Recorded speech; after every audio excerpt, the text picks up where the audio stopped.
Okay, everybody, this is News and Views from the Nefarium on Friday, May 24th, 2013. We're in the year beyond Thunderdome.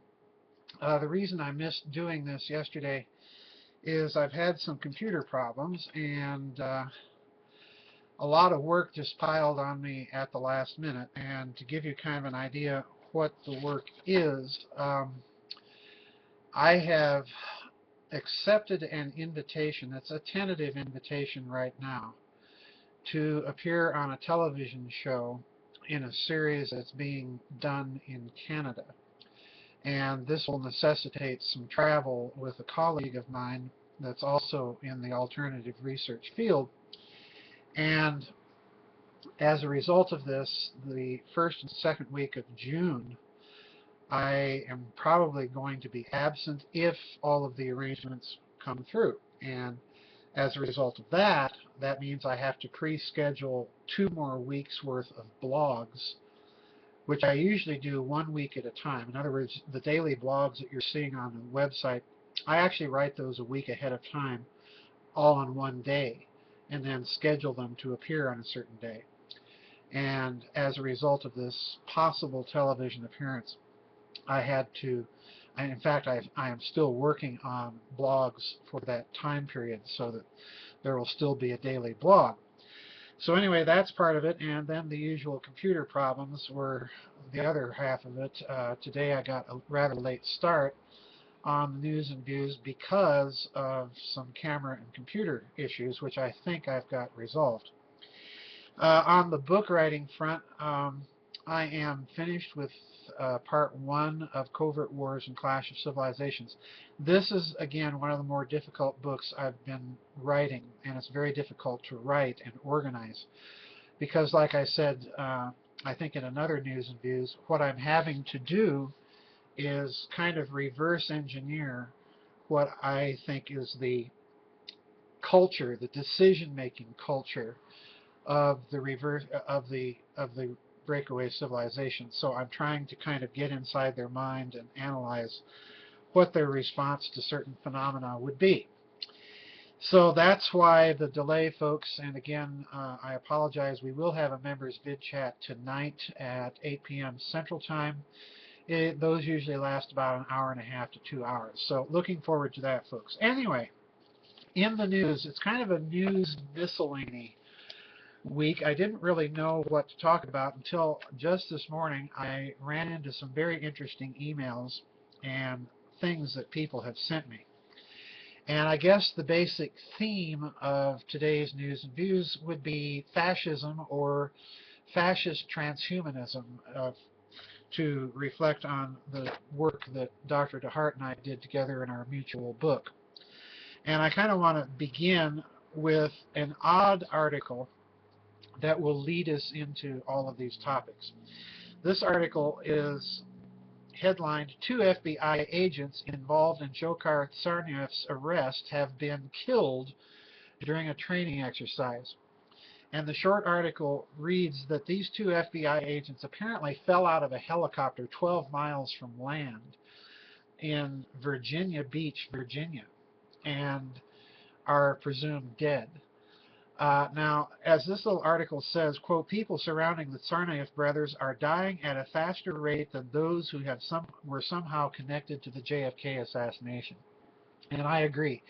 I'm very skeptical, folks, of the FBI agent that shot another suspect or alleged suspect that was being interviewed by the FBI, and now we have two agents involved in the arrest of the original suspect dying under questionable circumstances. Now, if it were one death, I wouldn't be suspicious.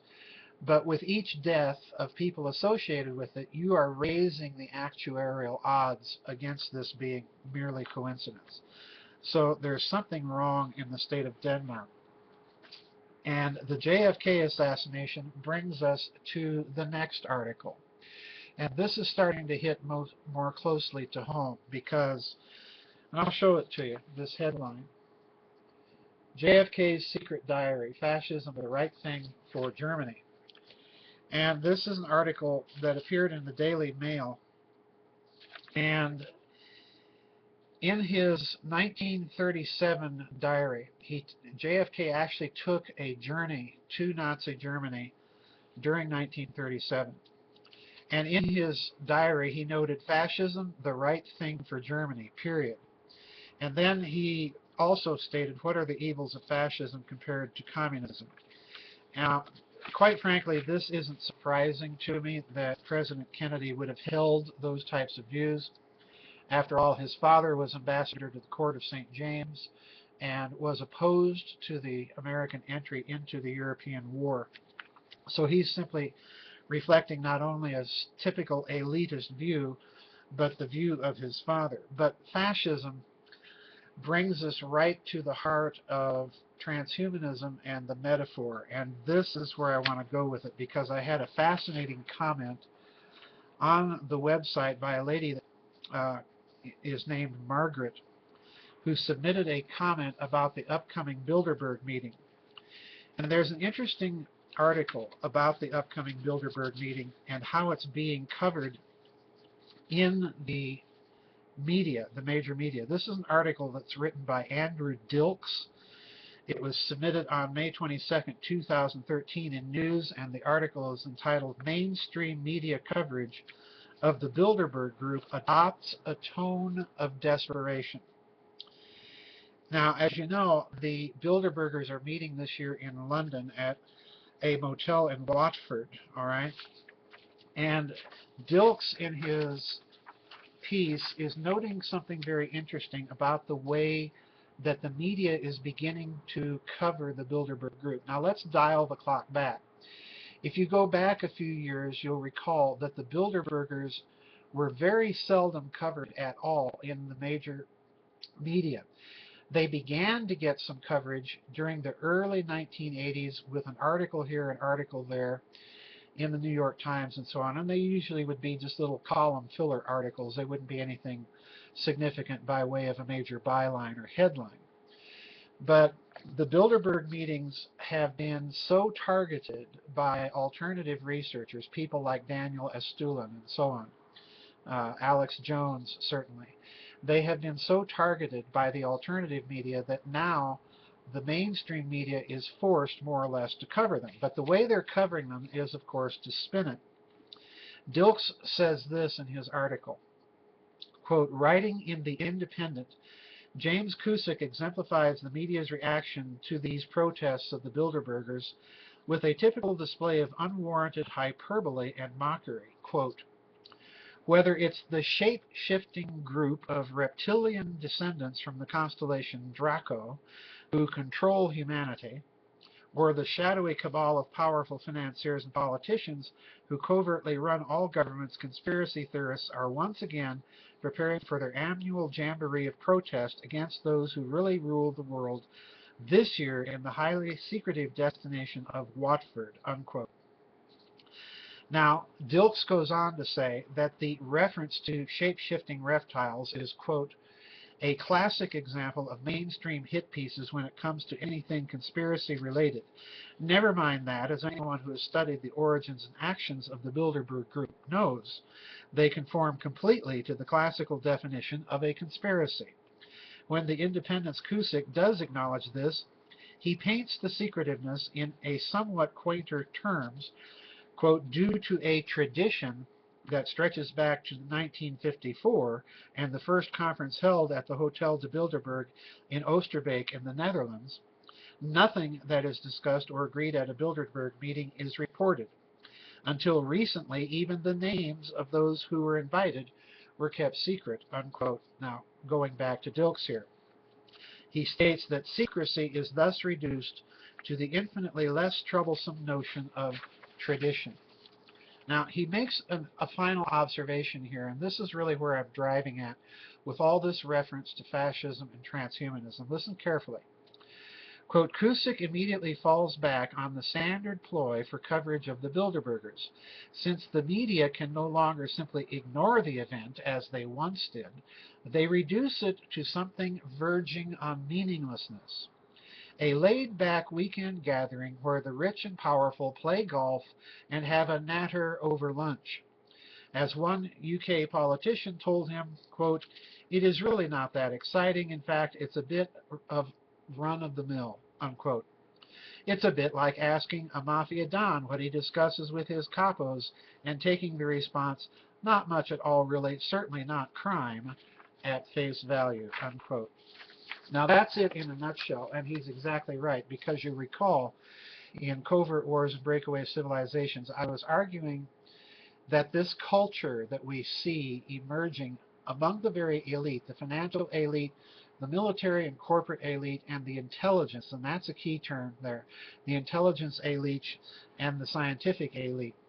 These are all various factions, and they're rather like the mafia gathering around a table to smoke cigars, sip brandy, and discuss business. To say that nothing is going on, of course, stretches these claims of the mainstream media into the absurd. Now, the interesting thing about this upcoming Bilderberg meeting is that Google is more or less the front and center main course, so to speak, at the upcoming meeting. And the reason why is very interestingly summarized by a comment that a lady made in response to one of my blogs on my website. This is what Margaret wrote. And she's citing a comment, she's actually quoting a comment of Paul Joseph Watson from an article entitled Googleberg, the global elite transforms itself for technocratic revolution. Now, that reference technocratic, you'll recall, is in the title of Zbigniew Brzezinski's work, Between Two Ages, America in the Technocratic Era. And this is precisely what he's talking about. A technological elite controlling and running the world by supposedly scientific principles. Paul Joseph Watson states this, quote, "In numerous speeches, including those made at Google Zeitgeist, Schmidt has outlined his vision for a collectivist, permanently networked world in which individuality and privacy are ostracized, and those who refuse to sign up to the new religion of transhumanism are shunned as subhuman savages," unquote. Now, you'll recall something that Dr. DeHart and I wrote in our transhumanism book.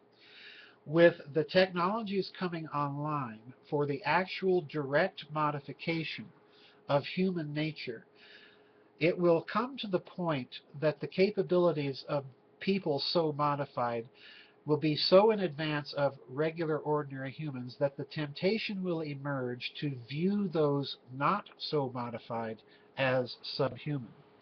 Now, interestingly enough, Margaret goes on in her comment to make this point. She says, in contrast, meeting at the same time in the Netherlands is the SAND 2013 Europe Conference, Science and Non-Duality, a conference on quantum mechanics, consciousness, spirituality, and the individual. She says, given a choice, I would be here instead talking about a unified field collective of individuals rather than a transhumanist sci-fi Borg. Now, I submit to you that she's on to something, because in the transhumanist movement, what we have really is a scientific, technological perversion, so to speak, of that topological metaphor that we wrote about in the transhumanism book, that we wrote about in Yahweh the Two-Faced God, and that I've been writing about ever since Giza Death Star destroyed. This metaphor, you'll recall, is a both-and metaphor. It has room both for groups and for individuals. If you attempt to understand its fullness in an either-or sense, that you must choose between the collective or the individual, you're missing the point of the metaphor. So, transhumanism is one of the latest artificial means to engineer that kind of collective group consciousness. Because what are they talking about? They're talking about computer implants to connect with everybody else directly at the speed of light. All right? They're talking about nanotechnology. They're talking about genetic manipulations of human nature. But most crucially, that direct linkage to other human beings via a kind of cerebral internet and computer implants. Now, that really truly is a kind of Star Trek Borg type of thing. We don't know the effect on individuality, personality, or consciousness that something like that will have. I suspect that it will be deleterious.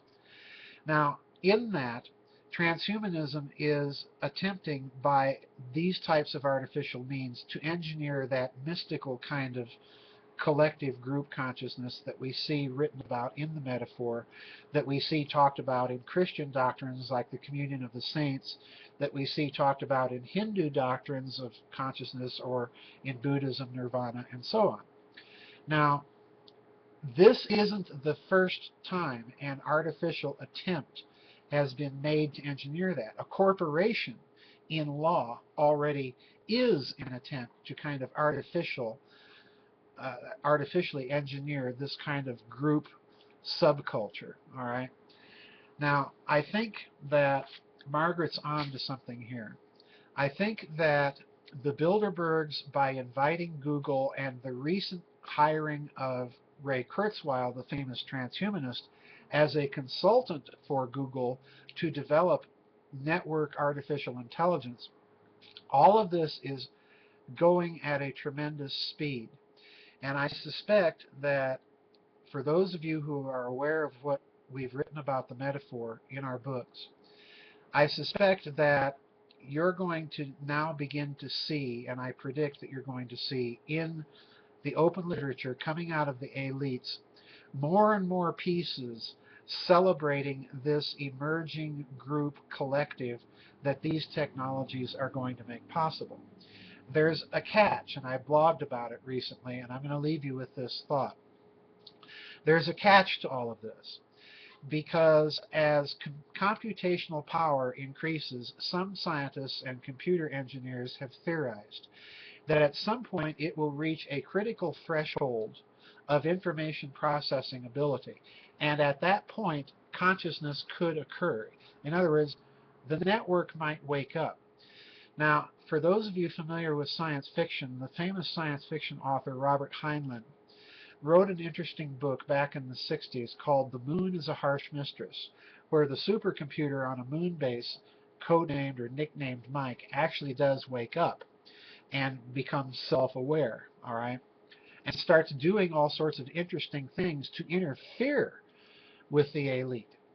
If there is a curveball waiting in the wings, I suspect that these elites are playing with fire, because if their goal is, as Kurzweil and his hiring by Google seems to direct or indicate, if their goal is to achieve that kind of artificial intelligence, they may in fact be creating a monster that may not be willing to go along with their designs. So I suspect that all of these things are going to be talked about at the upcoming Bilderberg meeting. Uh, Eventually, I suspect what we're also going to see is that some of the non-Bilderberg elites, Chinese elites, Russian elites, and so on, eventually they're going to be able to tap those Bilderberg meetings, and they're going to start making the transcripts of the discussions available online on the internet. So it's going to be a very interesting few years. Watch this group of people very carefully, folks, and we'll see you on the flip side. Bye-bye.